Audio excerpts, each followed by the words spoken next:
Once upon a time there was a water bearer in India who had two large pots, each hung on each end of a pole which he carried across his neck. One of the pots had a crack in it, and while the other pot was perfect and always delivered a full portion of water at the end of the long walk from the stream to the master's house, the cracked pot arrived only half full.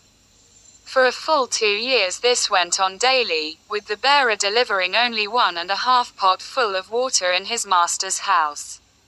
Of course, the perfect pot was proud of its accomplishments, perfect to the end for which it was made. But the poor cracked pot was ashamed of its own imperfection, and miserable that it was able to accomplish only half of what it had been made to do. After 2 years of what it perceived to be a bitter failure, it spoke to the water bearer one day by the stream. "I am ashamed of myself, and I want to apologize to you." "Why?" asked the bearer. "What are you ashamed of?"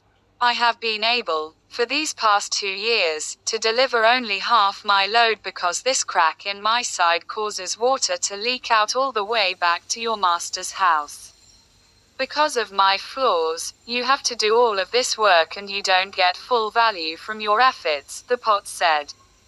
The water bearer felt sorry for the old cracked pot, and in his compassion he said, "As we return to the master's house, I want you to notice the beautiful flowers along the path." Indeed, as they went up the hill, the old cracked pot took notice of the sun warming the beautiful wild flowers on the side of the path, and this cheered it some. But at the end of the trail, it still felt bad because it had leaked out half its load, and so again it apologized to the bearer for its failure.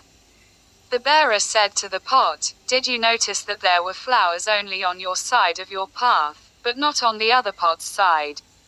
That's because I've always known about your flaw, and I took advantage of it.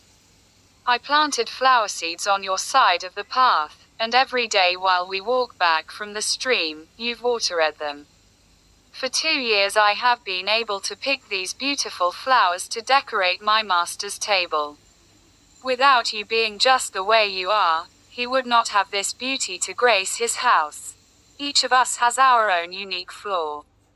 But it's the cracks and flaws we each have that make our lives together so very interesting and rewarding. You've just got to take each person for what they are and look for the good in them."